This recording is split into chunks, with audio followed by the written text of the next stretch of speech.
आजच्या व्हिडिओमध्ये आपण विज्ञान 2 मधला धडा 5वा हरित ऊर्जेच्या दिशेने यातील माहिती बघणार आहोत। या संपूर्ण धड्यामध्ये विद्युत ऊर्जा निर्मिती दाखवली आहे।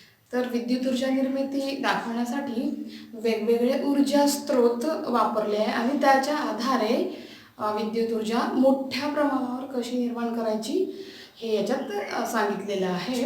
तर आपण नेमका आणि परीक्षेसाठी महत्त्वाचा भाग आपण इथे बघणार आहोत। तर कोणत्या कोणत्या ऊर्जा स्रोतांपासून विद्युत ऊर्जा निर्मिती दाखवायची आहे किंवा दाखवलेली आहे ते आपण पाहू। तर पहिला ऊर्जा स्रोत आहे कोळसा।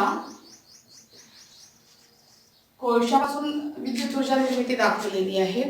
त्याच्यानंतर अणु ऊर्जा, बरोबर की नाही। तर काही आण्विक प्रारण बाहेर टाकणारे जे मूलद्रव्य असतात त्याचा वापर आपण अणुऊर्जा म्हणून करू शकतो आणि हा एक प्रकारचा ऊर्जा स्रोत आहे। तर आण्विक मूलद्रव्याचा वापर दाखवलेला आहे किंवा अणुऊर्जा थोडक्यात आपण म्हणू, हा पण एक ऊर्जा स्रोत आहे। त्यानंतर दाखवला आहे नैसर्गिक वायू। नैसर्गिक वायू ऊर्जा निर्मितीसाठी वापरला आहे। त्याच्यानंतर आहे सौर ऊर्जा वापरलेली आहे। त्याच्यानंतर जलविद्युत ऊर्जा निर्मिती दाखवलेली आहे, त्यासाठी पाणी वापरलेलं आहे किंवा जिथे कुठे धरण आहे त्या ठिकाणी आपण जे प्रकल्प पाहतो जलविद्युत ऊर्जा निर्मिती म्हणजे पाण्यापासून विद्युत ऊर्जा निर्माण कशी होते ते। त्याचबरोबर पवन ऊर्जा, पवन ऊर्जेचा वापर करून आपण विद्युत निर्मिती, पवन ऊर्जा वापरून आपण विद्युत निर्मिती दाखवणार आहे। ठीक आहे। अशा रीतीने कोणते कोणते ऊर्जा स्रोत वापरले आहे, एक तर कोळसा वापरलेला आहे, त्याच्यानंतर नैसर्गिक वायू वापरलेला आहे, अणू वापरले आहे। ठीक आहे ना। जे अणू, जी मूलद्रव्य, आता अणू म्हणजे काय, ज्या मूलद्रव्याचे अणू अशी मूलद्रव्ये जी आण्विक प्रारण बाहेर टाकत असतात अशी मूलद्रव्ये। उदाहरण आहे युरेनियम, तुमच्या परिचयाचं उदाहरण युरेनियम आहे, प्लुटोनियम आहे। या मूलद्रव्यांमधून आण्विक प्रारण बाहेर पडत असतात आणि याच्यामुळे विद्युत ऊर्जा निर्मिती कशी होते। तर हे वेगवेगळे ऊर्जा स्रोत म्हणून वापरलेले आहे आणि या ऊर्जा स्रोतांच्या आधारे आपल्याला मोठ्या प्रमाणावर विद्युत ऊर्जा निर्मिती दाखवली आहे। आता बघा, हे जे स्रोत आहेत 1, 2, 3, या सगळ्या स्रोतांना, तीनही स्रोतांना आपण काय म्हणतो, नवीकरणीय ऊर्जा स्रोत किंवा अपारंपरिक ऊर्जा स्रोत। अपारंपरिक म्हणजे किंवा नवीकरणीय म्हणजे दोन्ही शब्दांचा अर्थ एकच, जे पुन्हा पुन्हा मिळतात, पुन्हा मिळवता येतात किंवा पुन्हा पुन्हा उपलब्ध जे आपल्याला होतात, तसं सौर ऊर्जा मुबलक प्रमाणात आपल्याला उपलब्ध होते। त्याचबरोबर पवन ऊर्जा, जिथे वारा आहे, जिथे मोकळी जागा आहे तिथे पवनचक्क्यांच्या मार्फत ऊर्जा निर्मिती किंवा तुम्हाला तिथे पवनचक्क्या लावलेल्या दिसतील वेगवेगळ्या उंचीच्या। जसा हवेचा वेग आहे त्यानुसार पवनचक्क्यांची उंची असते आणि इथे विद्युत ऊर्जा निर्मिती प्रकल्प असतात। जिथे मोठे मोठे धरणं आहेत किंवा धबधबे आहेत अशा पण ठिकाणी विद्युत ऊर्जा निर्मिती प्रकल्प असतात। तर हे सगळे तीनही स्रोत यांना म्हणायचं नवीकरणीय, म्हणजे हे आपल्याला पुन्हा पुन्हा आणि मुबलक प्रमाणात मिळत असतात। ठीक आहे। त्यालाच अपारंपरिक ऊर्जा स्रोत असंही म्हणू शकतो। मग उरलेले जे 3 आहेत, ठीक आहे ना, ते नैसर्गिक घटक आहेत, निसर्गात असलेले साठे म्हणू आपण. नैसर्गिक साठे जसं कोळसा, नैसर्गिक वायू, खनिज तेल हे नैसर्गिक इंधनाचे साठे आहेत. मग हे झाले पारंपरिक ऊर्जा स्रोत. ठीक आहे ना, जे आपल्याला जे इंधन मिळतं त्याला आपण पारंपरिक ऊर्जा स्रोत म्हणतो. तर मग आपल्याला या लेसनचं जरी नाव आहे हरित ऊर्जेच्या दिशेने, म्हणजे या अपारंपरिक ऊर्जा स्रोतांचा वापर करा आणि मोठ्या प्रमाणावर ऊर्जा निर्मिती करा, असं या लेसनमध्ये सांगितलं आहे. मग कोळसा तर आपला नैसर्गिक साठा आहे, त्याच्याही आधारे विद्युत निर्मिती दाखवलेली आहे. आता मग हे तर नैसर्गिक इंधन झालं, नैसर्गिक साठा झाला. पण आपल्या आजूबाजूला याचं उत्पादन बऱ्या प्रमाणात आहे. कोल माइन्स आहेत आपल्या चंद्रपूर जिल्ह्यामध्ये, कोळशाचं भरपूर उत्पादन होते आणि या कोळशाच्या आधारेच आपल्याला ऊर्जा, आपल्या घरी जी वीज पुरवली जाते किंवा जी विद्युत ऊर्जा आपल्यापर्यंत उपलब्ध आपल्याला झालेली आहे ती या कोळशामुळे झालेली आहे. तर आपल्या चंद्रपूर जिल्ह्यातील दुर्गापूर येथे महाऔष्णिक विद्युत ऊर्जा निर्मिती केंद्र आहे, सगळ्यांना माहीत आहे. आणि तिथे जे विद्युत ऊर्जा निर्मिती होण्याची जी क्रिया आहे ती आपल्याला आपल्या या लेसनमध्ये शिकायची आहे. भला मोठा प्रकल्प आहे. ठीक आहे. आता मग याच्यामध्ये त्या कोळशापासून विद्युत ऊर्जा निर्मिती होते कशी हे आपल्याला डिटेलमध्ये जाणून घ्यायचं आहे. तर आता हे सगळेच जितकेही मी ऊर्जा स्रोत लिहिले ही प्राथमिक ऊर्जा असणार आहे, ज्याच्या आधारे आपण मोठ्या प्रमाणावर इलेक्ट्रिसिटी म्हणजे विद्युत ऊर्जा निर्माण करणार आहोत. त्यासाठीचे जागोजागी प्रकल्प उभे आहेत. तारापूर इथे पण महाऔष्णिक विद्युत ऊर्जा केंद्र आहे. त्याच्यानंतर जागोजागी जिथे कुठे पाणी आहे तिथे जलविद्युत ऊर्जा निर्मिती होते. जिथे मोकळी जागा आहे, प्रचंड वेगाने वारा वाहतो, तिथे पवन ऊर्जा वापरून विद्युत ऊर्जा निर्मिती केली जाते. यासाठी वेगवेगळे प्रकल्प त्या ठिकाणी चालतात. त्यांचं वर्किंग, त्यांचं कार्य कसं आहे, त्या प्रकल्पात नेमक्या काय गोष्टी होतात हे आपल्याला या लेसनमध्ये जाणून घ्यायचं आहे. ठीक आहे. तर आता बघा, हे सगळं जाणून घेताना आता मी थोडक्यात एक छोटीशी गोष्ट लिहिते. या सगळ्यांच्या आधारे आपल्याला काय पाहिजे आहे, ऊर्जा स्रोत पाहिजे आहे. हा झाला ऊर्जा स्रोत, जे काही आपण इथे पॉइंट्स लिहिले, हा ऊर्जा स्रोत आहे. या ऊर्जा स्रोताच्या आधारे आपल्याला विद्युत ऊर्जा निर्माण करायची आहे. तर या विद्युत ऊर्जा निर्माण करण्याच्या क्रियेमध्ये किंवा या प्रकल्पामध्ये या ऊर्जा स्रोताच्या आधारे जे टर्बाईन असतं. आता टर्बाईन काय आहे, टर्बाईन फिरतं या ऊर्जा स्रोताच्या आधारे. टर्बाईन फिरतं. टर्बाईन फिरलं की जनित्र म्हणजे जनरेटर काम करतं. जनरेटर काम करायला लागलं, जनरेटर फिरायला लागलं किंवा त्याचं वर्किंग सुरू झालं की आपल्याला विद्युत ऊर्जा मिळणार आहे. ठीक आहे ना, विद्युत ऊर्जा मिळणार. काय टप्पे दिले मी, एक तर आपल्याला पाहिजे ऊर्जा स्रोत. आता ऊर्जा स्रोत कोणता, कोळसा घ्या, नैसर्गिक वायू घ्या, सौर ऊर्जा घ्या, त्याचबरोबर पवन ऊर्जा घ्या, पाणी घ्या, वेगाने उंचावरून खाली पडणारं पाणी, जे सगळे मुद्दे लिहिले आहे ही प्रायमरी आपला ऊर्जा स्रोत असणार आहे. ठीक आहे. त्या ऊर्जा स्रोतामुळे टर्बाईन फिरणार आहे. तर टर्बाईन काय आहे, टर्बाईन असं गोलाकार एक स्ट्रक्चर आहे, गोलाकार अशी एक वस्तू आहे ज्याला पाते असतात, ब्लेड असतात. आता हे पाते फिरले पाहिजे कशाच्या आधारे, या ऊर्जा स्रोताच्या आधारे. म्हणजे हा जो ऊर्जा स्रोत आहे आपल्याला मिळालेला, जो प्राथमिक आपण घेतला आहे, तर तो कसा असायला पाहिजे, खूप वेगवान असायला पाहिजे, जेणेकरून ते जे पाते आहेत टर्बाईनचे त्या ऊर्जा स्रोताच्या वेगाने, प्रचंड वेगाने ते फिरले पाहिजे, त्याच्यावर त्याचा दाब पडला पाहिजे. जेव्हा टर्बाईन फिरेल तेव्हा जनरेटर काम करेल.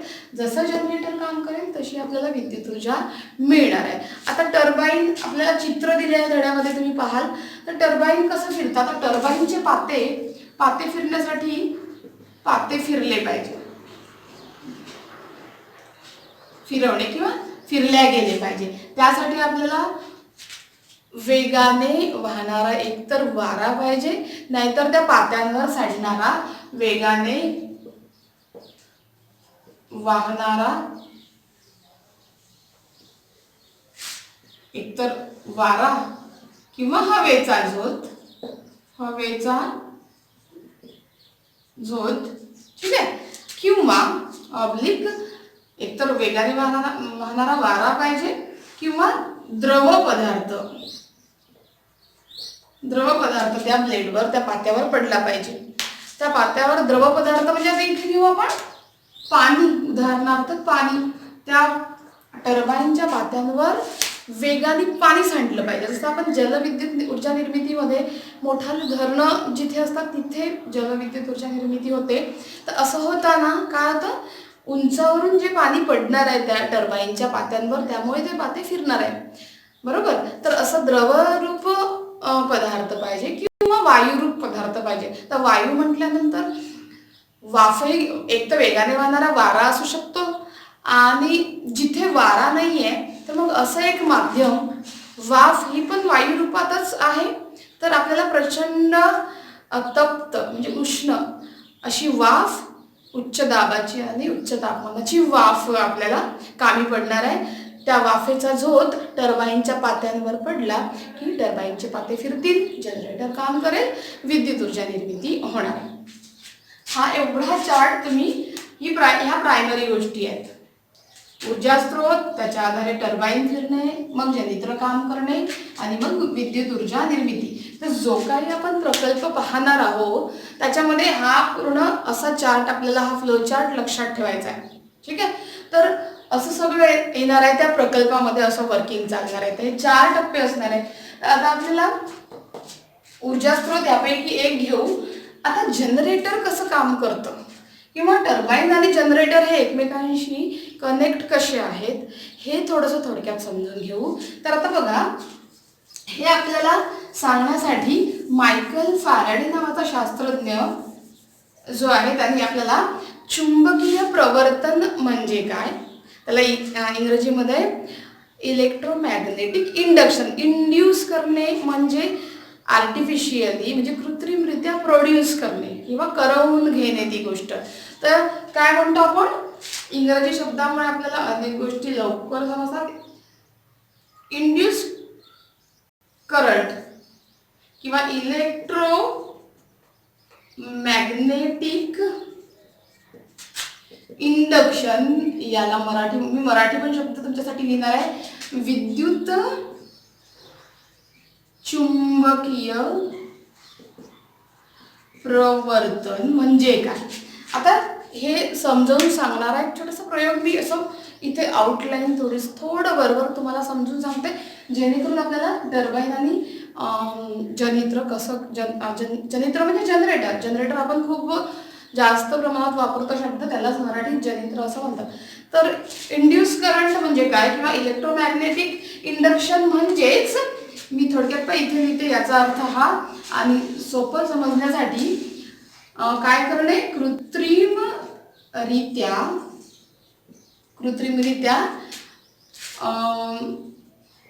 विद्युत वाहक तारेमध्ये,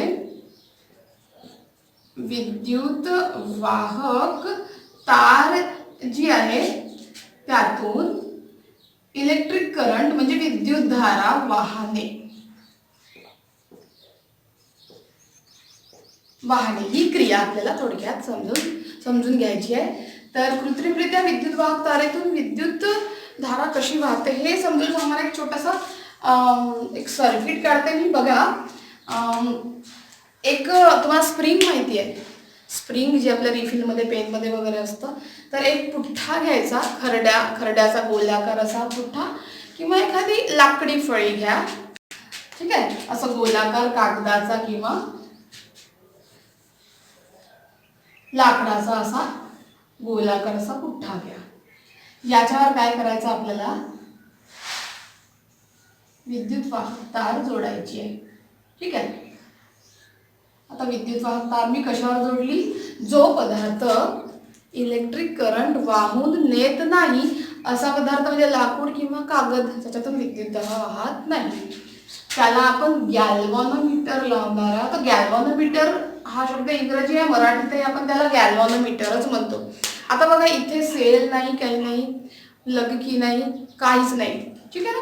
फक्त विद्युत वाहक तार घेतली आहे. पण विद्युत धारा वाहण्यासाठी ज्या गोष्टी आवश्यक असतात, काय काय आवश्यक असते आपल्याला, छोट्याशा इलेक्ट्रिक सर्किटमध्ये बल्ब जळवायचा असेल तर आपण एक विद्युत घट म्हणजे सेल लावतो, बरोबर की नाही.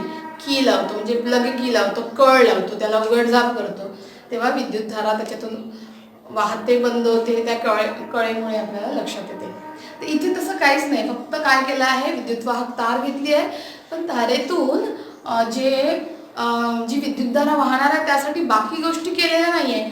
ओके, गॅल्व्हॅनोमीटर कशासाठी लावला आहे? गॅल्व्हॅनोमीटर आपल्याला काय सांगते, विद्युतधारा कशी वाहते त्याची दिशा दर्शवण्यासाठी विद्युत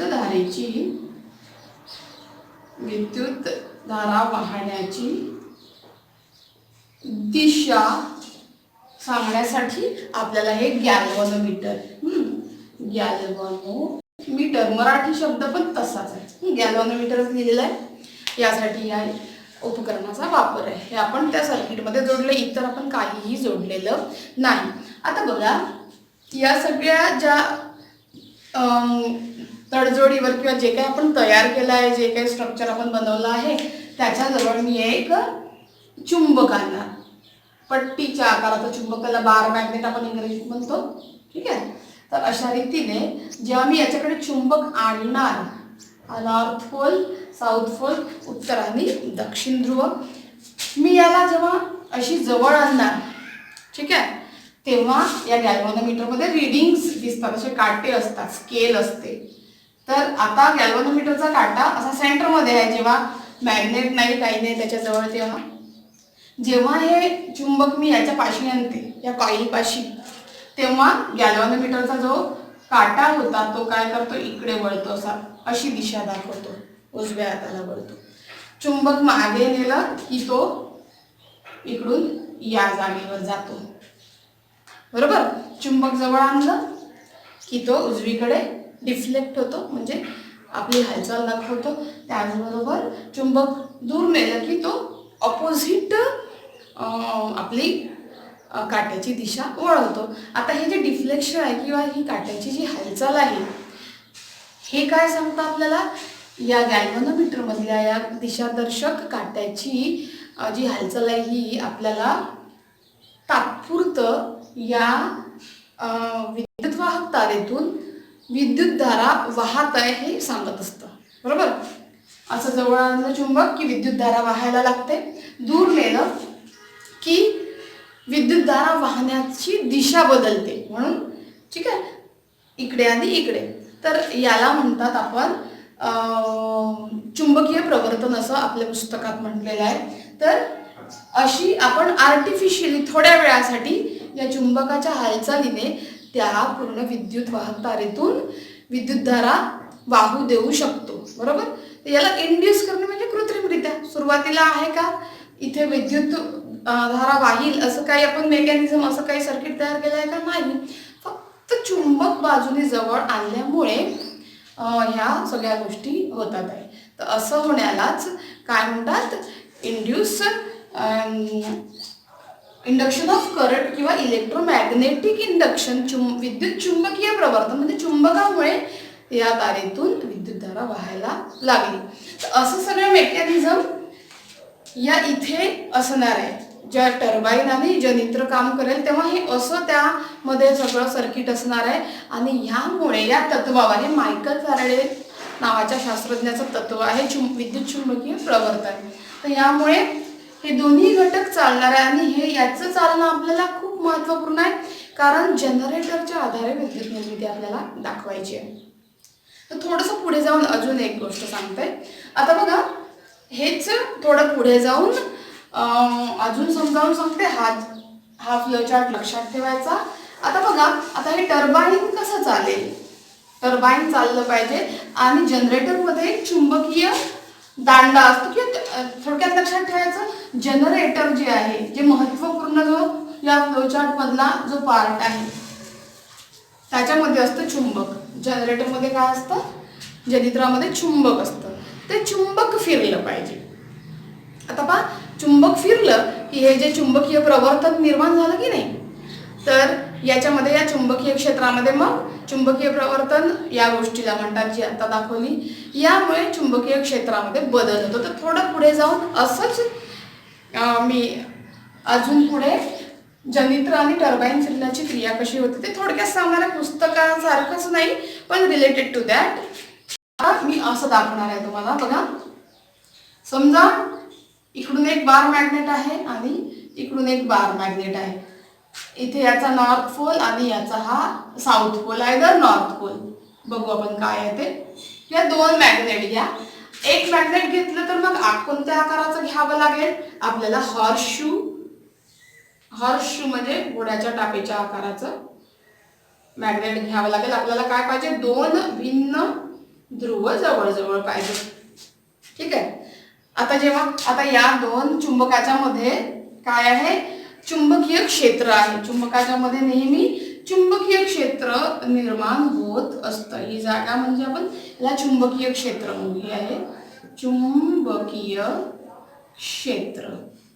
बघा, आता चुंबकीय क्षेत्रामध्ये जे काही बदल होतात किंवा चुंबकीय क्षेत्र जे आहे त्या जागेमध्ये जर आपण एखादी विद्युत वाहक तार, नुसती एवढीशी तार जरी ठेवली किंवा मध्ये आणली या जागेच्या मध्ये, तर या तारेतून विद्युत धारा वाहू शकते. ठीक आहे. थोडक्यात छोटीशी ही विद्युत वाहक तार, कोणत्याही विद्युत वाहक तार म्हटल्यावरती त्याच्यातून विद्युत धारा वाहिली पाहिजे. अशा विद्युत वाहक मटेरियल कोणते? तांब आहे. सगळ्यात जास्त सुवाहक जे आहे सुवाहक तांब आहे. लोखंड त्यापेक्षा कमी, म्हणून प्रत्येक इलेक्ट्रिक सर्किटमध्ये आपण तांब जास्त वापरतो. तर या चुंबकीय क्षेत्राच्या जर मध्ये एखादी विद्युत वाहक तार आणली तर तिच्यामधून विद्युत धारा वाहू शकते. आत्ताच आपण पाहिलं इथे, कारण दोन्ही बाजूला मॅग्नेट आहे, चुंबक आहेत, त्याच्यामुळे मधली जी स्पेस आहे त्याला आपण चुंबकीय क्षेत्र म्हणतो. आणि अशामध्ये जर आपण विद्युत वाहक तार आणली तर तिच्यामधून विद्युत धारा वाहू शकते. तर असे दोन मॅग्नेट आपण मी असे दाखवू शकते. आयदर आपल्याला हेच दाखवायचं आहे तर आपण असं हॉर्सशू आकाराचं, घोड्याच्या टापेच्या आकाराचं मॅग्नेट पण घेऊ शकतो. तर आता बघा, समजा ही एवढीशी तारेचा तुकडा दाखवलाय, मी याच्यातून विद्युत धारा वाहते असं म्हणताय तुम्हाला. तर मग मी याच्या आधारे जर मी पूर्ण सर्किटच काढलं इकडे, ठीक आहे, इथे बल्ब लावून दिला असं मध्ये, तर आपल्याला काय होईल? मघासच्या प्रमाणे ही जी विद्युत वाहक तार आहे दोन्ही चुंबकाच्या मध्ये, हिच्यातून विद्युत धारा वाहायला लागेल. ठीक आहे. आणि हा बल्ब जळू शकतो आणि विद्युत निर्मिती कशी होते हे आपल्याला माहीत होऊ शकते. हे विज्ञान 1 मधल्या एका लेसन मध्ये पण आपल्याला शिकायचं आहे. ठीक आहे. आता पहा, खूप आतमध्ये आपण खोलात या प्रोसेसला जाऊ नये. फक्त जनित्र आणि टर्बाईन कसं काम करतं, तर जनित्रामध्ये काय असतं? चुंबक असतं, हे लक्षात ठेवा. जनित्रामध्ये काय असतं? चुंबक असतं. आता चुंबक एक तर फिरत राहायला पाहिजे किंवा ही जी विद्युत वाहक तार आहे ती फिरत राहिली पाहिजे पूर्ण अशी. ठीक आहे. कोणतीही एक गोष्ट फिरती पाहिजे. आयदर चुंबक तर ही फिरती पाहिजे, ही स्थिर असेल तर चुंबक फिरते पाहिजे. आणि अशामुळे चुंबकीय क्षेत्रामध्ये बदल होत असतो या दोघांच्या हालचालीमुळे. एक स्थिर पाहिजे, एक हालचाल करणारं पाहिजे. तर याच्यासाठीचा एक खूप सुंदर रेडीमेड व्हिडिओ मी तुम्हाला पाठवून देईल, म्हणजे तुम्ही ही क्रिया पाहू शकता पूर्ण. आणि मग जनरेटर कसं चालतं याच्या आधारे हे तुम्हाला माहिती होईल. तर ठीक आहे. तर या थोडक्यात मी सांगण्याचा प्रयत्न केला आहे की जनरेटरच्या मध्ये जो चुंबक असतो तो फिरता असतो आणि त्या चुंबकाच्या मध्ये असं सर्किट असते, हे लक्षात ठेवा. आणि अशा रीतीने टर्बाईन आणि जनित्र दोघे एकमेकांशी कनेक्ट जेव्हा असतात तेव्हा त्यांचं काम जे चालतं ते अशा काहीशा गोष्टीमुळे चालत असतं. तर त्यासाठीचा एक व्हिडिओ तुम्ही पाहून घ्याल. आता आपल्याला हे कोणी नाही विचारणार आहे, जनित्र काम कसं करतं हे कोणी विचारणार नाही, सर्किट काढा हे नाही सांगणार, चुंबकीय प्रवर्तन म्हणजे काय हे कोणी विचारणार नाही. आत्ता विज्ञान या 2च्या या धड्यामध्ये ह्या गोष्टी कोणीच विचारणार नाही. पण विज्ञान 1चा जो धडा आहे त्याच्यामध्ये याचं महत्त्व आहे, तेव्हा मात्र याबद्दलची माहिती महत्त्वाची आहे. पण या धड्यासाठी फक्त फ्लोचार्ट लक्षात ठेवायचे आहे. जो मगाशी सांगितलेला तो फ्लोचार्ट, तो बेसिक फ्लोचार्ट आपल्याला ती गोष्ट समजावी, म्हणजे प्रकल्पामध्ये काय गोष्टी चालतात हे सांगण्यासाठी मी तो फ्लोचार्ट दिला. एवढं समजलं. आपल्याला हे इथे कोणीही विचारणार नाही. तर आपण जनित्र आणि टर्बाईन कसे काम करतात यासाठी मी हे सांगितलेलं आहे. आता आपण पहिला प्रकल्प पाहणार आहोत ज्याच्यामुळे कोळशावर विद्युत ऊर्जा निर्मिती कशी होते. हा पूर्ण प्रकल्प, त्या प्रकल्पामध्ये काय गोष्टी होत असतात ते आपण बघणार आहोत. आपण या टप्प्याकडे जाऊ. नंबर 1 आपण ऊर्जा स्रोत घेऊ. आपण मगाशी एक छोटासा फ्लोचार्ट काढलेला होता. त्या फ्लोचार्टमध्ये मी काय लिहिलं होतं, सगळ्यात पहिल्यांदा आपल्याला एक ऊर्जा स्रोत पाहिजे. ठीक आहे. त्या ऊर्जा स्रोताच्या आधारे आपण काय करणार आहे, उष्णता निर्माण करणार आहोत. त्याच्या मार्फत आपण काय करणार आहे, टर्बाईन फिरवणार आहोत किंवा टर्बाईन गतिमान झालं पाहिजे. त्याच्यानंतर त्याच्यामुळे जनित्र काम करायला लागलं पाहिजे आणि त्याच्यामुळे विद्युत ऊर्जा निर्मिती झाली पाहिजे. तर मी तो फ्लोचार्ट तुमच्यासाठी, आपल्याला ऊर्जा स्रोत आहे हा पहिला. तर काय फ्लोचार्ट आहे, ऊर्जा स्रोत. ठीक आहे. त्याच्या आधारे काय चालणार आहे, टर्बाईन. त्याच्या आधारे आपल्याला जनित्र काम करताना दाखवायचं आहे आणि त्याच्या आधारे आपण विद्युत ऊर्जा निर्मिती दाखवणार आहे. ठीक आहे. हा फ्लोचार्ट लक्षात ठेवा. आता मी पूर्ण शब्द न शब्द त्याच्यातून जसं मोठं लिहून फ्लोचार्टमध्ये जे शब्द वापरले आहे ते थोडक्यात वापरणार आहे, तुम्हाला समजून सांगणार आहे. आता आपला कोळशाच्या आधारे विद्युत ऊर्जा निर्मिती दाखवणार आहोत. तर आपला चंद्रपूर जिल्ह्यातला जो प्लांट दिसतो आपल्याला, प्रकल्प दिसतो, विद्युत ऊर्जा निर्मिती प्रकल्प, औष्णिक विद्युत ऊर्जा निर्मिती केंद्र चंद्रपूरचं, दुर्गापूरचं, तिथे ज्या गोष्टी होतात तो प्रकल्प कसा आहे चित्राद्वारे पण आपण समजून घेणार आहे. आणि आता चित्र तर इतकं कठीण आहे, डायग्राम तर प्रकल्पाची एवढी मोठी आहे, भल्या मोठ्या आकृत्या काढायच्या आहेत. तर मग आकृती काढायला येणार का, आकृती काढायला अजिबात येणार नाही. मग येणार काय, आकृती काढून असेल तर या चित्रात दिलेली जी आकृती आहे ती कुठल्या प्रकल्पाची आहे, तिथे काय होत आहे अशी आकृती तयार काढून मिळेल. तुम्हाला तो प्रकल्प ओळखायचा आहे. तर प्रकल्पामध्ये काय केलं आहे बघा. सगळ्यात पहिले कोळशाच्या आधारे आपण काय घेत आहोत, कोळसा.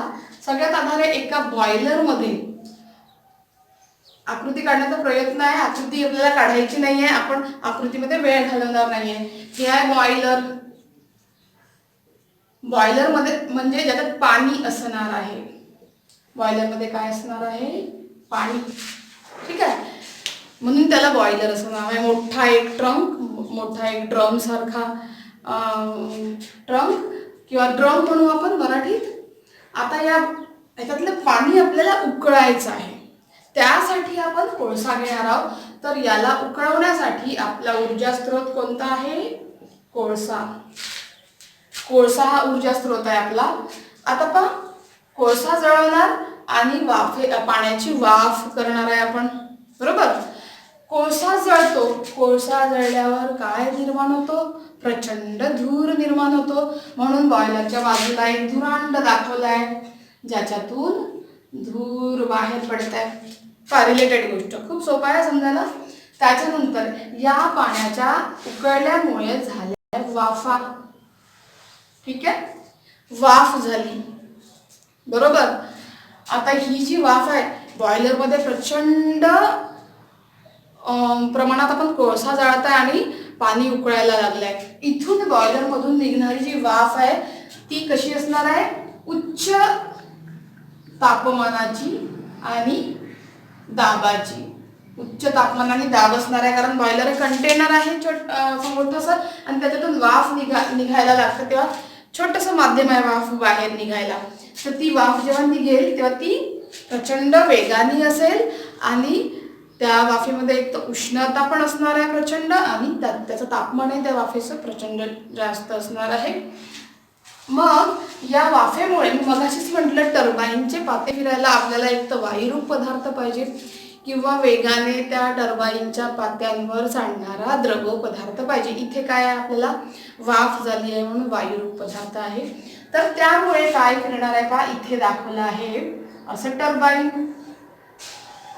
या वाफा या टर्बाईनच्या ब्लेडवर पडणार, बरोबर. टर्बाईन फिरायला लागणार, त्याच्यामुळे काय नेक्स्ट आहे, असं जनित्र दिलं आहे, जनरेटर दिलं आहे बा. अशा हे आहे जनरेटर किंवा जे काय इन्स्ट्रुमेंट आहे. आपण सिंपल आपल्याला डायग्राम तर काढायची नाही. हे आहे जनित्र, हे आहे टर्बाईन. ठीक आहे, टर्बाईन. मग टर्बाईन काम करायला लागला, टर्बाईनमुळे जनरेटर काम करायला लागलं, त्याच्यामुळे काय झाली आहे, विद्युत ऊर्जा निर्माण झाली आहे. असा आपला फ्लो चार्ट लक्षात ठेवायचा. विद्युत ऊर्जा निर्मिती झालेली आहे. आता बघा, ही जेव्हा बॉयलरमधून ही वाफ निघते तेव्हा ती उच्च दाबाची आणि उच्च तापमानाची असते, कारण तिथून ती बाहेर निघून राहिली. त्या वाफेच्या आधारे टर्बाईन फिरायला लागलं, म्हणजे आता त्या वाफेचा वापर झाला, यूज झाला, आणि मग तिच्यावरचा दाब आणि तापमान कमी झालं. तर मग ही जी वाफ आहे इथे पडलेली, ही वाफ थंड करायची आहे अजून. तर त्यासाठी ही वाफ कुठे चालली, इकडे एक कूलिंग टॉवर दिला आहे, मोठं cooling tower. Cooling tower, cooling tower मध्ये काय चालली आहे, वाफ चालली आहे. कशासाठी, थंड होण्यासाठी. ती इथे थंड होते. वाफ जेव्हा थंड होते तेव्हा वाफेचं रूपांतर अजून कशात होणार, पाण्यात होणार. वाफेचं परत पाणी होणार. या गोष्टीला आपण संगणन म्हणतो, वाफ थंड करण्याची क्रिया. असं हे पाणी अजून या बॉयलरमध्ये आपल्याला मिळतं परत. ठीक आहे, असं काहीसं मेकॅनिझम आहे. ठीक आहे, हे आकृती दिशी आहे, आकृती काढायची नाही, पण आपल्याला शब्दरूपात आकृती लक्षात पाहिजे, जी की आपल्या पुस्तकात दिली आहे. काय दिलं आहे, सगळ्यात पहिल्यांदा इंधन मधून कोळसा, बरोबर. फ्लो चार्ट लक्षात ठेवायचे. बघा, टर्बाईन फिरवण्यासाठी ऊर्जा स्रोत, मग टर्बाईन फिरेल, मग जनित्र काम करेल, आणि मग विद्युत ऊर्जा निर्मिती. इथे इंधन म्हणून कोळसा वापरला आहे. मग त्या कोळशाच्या आधारे वाफा तयार झाल्या, त्या वाफेमुळे टर्बाईन फिरलं, टर्बाईनमुळे जनित्र काम करत आहे. बघा, टर्बाईन फिरल्यानंतर एक डाऊनवर्ड ॲरो दिला आहे असा. या वाफेचं पुन्हा पाण्यात रूपांतर झालं आणि ते पूर्ण बॉयलरमध्ये अजून ठेवलं गेलं किंवा परत पाठवलं गेलं. आपण तोच शब्द आकृती आपल्याला लक्षात ठेवायची नाही आहे, फक्त आकृतीतले हे जे वेगवेगळ्या ज्या आकृत्या किंवा जे जे प्रकल्पामध्ये आवश्यक किंवा काम करणाऱ्या ज्या गोष्टी आहे आकृतीतल्या, त्याला म्हणतात काय, हे कूलिंग टॉवर, हे टर्बाईन, हे जनित्र, हे बॉयलर, हे धुरांड, ज्याच्यातून धूर बाहेर निघत आहे. मग याच आकृतीला आपल्याला स्पष्ट करायचं असेल तर आपण शब्दरूपात आपण काय वापरलं, इंधन म्हणून काय वापरला, कोळसा. ठीक आहे, कोळशामुळे पाण्याच्या वाफा झाल्या, वाफा उच्च दाबाच्या उच्च तापमानाच्या वाफ. त्याला तेवढं लिहित नाही, इथे लिहिलेलं आहे वाफ. वाफेमुळे काय फिरलं, टर्बाईन. टर्बाईन नंतर जनित्र काम करायला लागलं. ठीक आहे, जनित्र काम करायला लागलं, विद्युत ऊर्जा तयार झाली. आता बघा, टर्बाईन फिरून झाल्यानंतर वाफ वापरली गेली आणि हीच वाफ परत थंड करून आपण वाफेचं पुन्हा पाण्यात रूपांतर करण्यासाठी ती कूलिंग टॉवर मध्ये आणली आहे. ठीक आहे ना, जसं आहे फ्लोचार्ट, हा आकृतीचा फ्लोचार्ट आहे. ठीक आहे, तर अशा रीतीने आपल्याला जे काही दिलं आहे ते आपण आपल्या शब्दरूपातही लिहू शकतो. ठीक आहे, वाफे इथे काय दिलं आहे, वाफेची पुन्हा पाण्यामध्ये रूपांतर करण्याची यंत्रणा. तर आपण असं दाखवू शकतो, वाफेचं पुन्हा पाणी, किंवा तसं लिहा इथे. ठीक आहे, तर आकृतीचा फ्लोचार्ट, आकृती शब्दरूपात सांगण्यासाठी, स्पष्ट करण्यासाठीचा हा फ्लोचार्ट आहे. तर महत्त्वाचं काय आहे याच्यात, मी तर म्हटलं, एक तर आकृती ओळखा, या प्रकल्पात काय गोष्टी होत आहेत, आता याच्यापेक्षा महत्त्वाचा टप्पा आहे तर लक्षात ठेवाच, याच्यामध्ये एका ऊर्जेचं रूपांतर दुसऱ्या ऊर्जेत होत आहे. लक्षात आलं. आता का ही आकृती लक्षात ठेवायची, त्याच्या आधारे आपण ऊर्जा रूपांतरण शिकणार आहोत. आता बघा, आपण इंधन कोणतं वापरलंय? कोळसा वापरलाय. कोळसा हा रासायनिक पदार्थ आहे, म्हणजे मूळ ऊर्जा जी वापरली आपण ती आहे रासायनिक ऊर्जा. म्हणून मी सुरुवात करते का, हा चार्ट महत्वाचा, IMP इम्पॉर्टंट, परीक्षेला विचारला जाणारा, की औष्णिक विद्युत ऊर्जा निर्मिती केंद्रामध्ये जे ऊर्जा रूपांतरण होते ते ऊर्जा रूपांतर दर्शवा. तर कोळशामध्ये काय ऊर्जा दडली आहे किंवा दडली आहे? रासायनिक ऊर्जा. रासायनिक ऊर्जा. कोळसा वापरला, कोळसा जळवला, पाण्याची वाफ झाली म्हणजे उष्णता निर्माण झाली. मग रासायनिक ऊर्जेचं रूपांतर औष्णिक ऊर्जा म्हणजे उष्णता ऊर्जा. उष्णता ऊर्जेचं झालं आहे. ठीक आहे. उष्णता निर्माण झाली, वाफा तयार झाल्या, पाणी उकळून वाफा तयार झाल्या, प्रचंड उष्णता निर्माण झाली, म्हणून रासायनिक ऊर्जेचं रूपांतर औष्णिक ऊर्जेत. ठीक आहे. मग औष्णिक ऊर्जा, या वाफेमुळे उष्णता निर्माण झाली, वाफ तयार झाली, त्याच्यामुळे काय फिरायला लागलं? टर्बाईनचे पाते फिरायला लागले. मी म्हटलं होतं की जी कोणती गोष्ट फिरती आहे, जी फिरते त्याच्यामध्ये गती आहे, वेग आहे. तर फिरणाऱ्या गोष्टीमध्ये जी ऊर्जा लपलेली असते ती असते गतिज ऊर्जा. म्हणजे औष्णिक ऊर्जेचं रूपांतर गतिज ऊर्जेत झालंय. त्याच्यामुळे जनित्र फिरायला लागलं, जनित्र काम करायला लागलं, ते पण फिरतं आहे, म्हणून तिथे पण आपण गतिज ऊर्जा लिहिणार आहोत. जसं इथे शब्द वापरले आहे, वाफेतील गती ऊर्जा, टर्बाईन मधील गतिज ऊर्जा, त्याच्यानंतर जनित्र काम करायला लागतं आणि मग विद्युत ऊर्जा निर्मिती दाखवायची. तर हा जो फ्लो चार्ट आहे हा तुम्हाला पाठ करायचा आहे. कोळशातील रासायनिक ऊर्जा, मग औष्णिक ऊर्जा, वाफेतील गतिज ऊर्जा, टर्बाईन फिरतं, गतिज ऊर्जा. बरोबर की नाही? जिथे गतिमान वस्तू आहे तिथे गतिज ऊर्जा.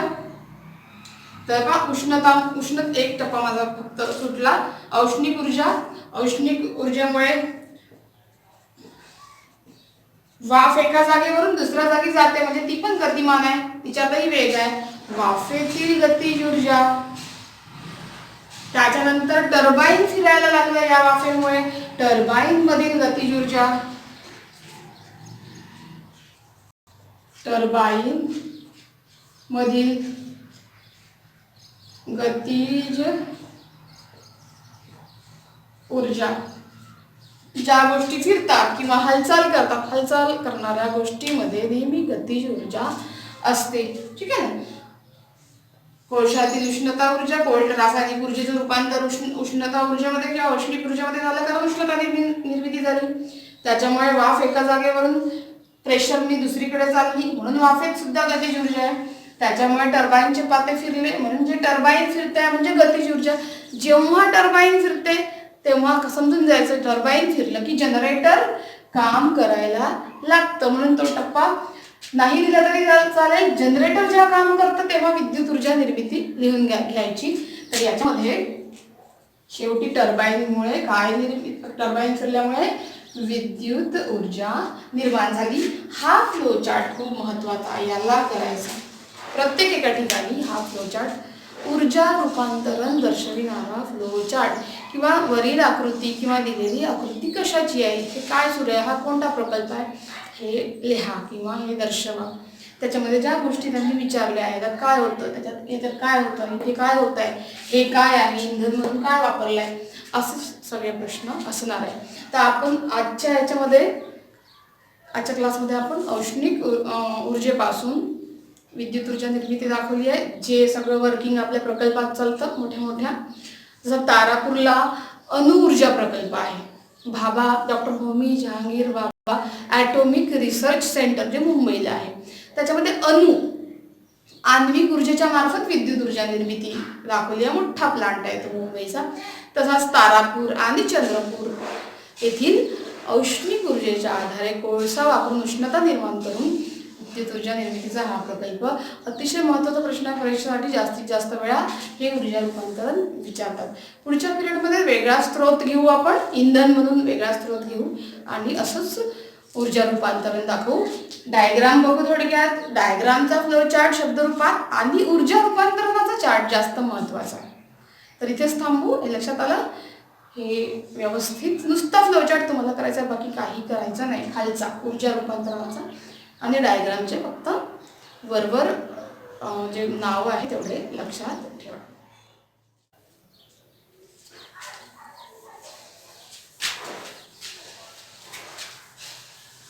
बघा,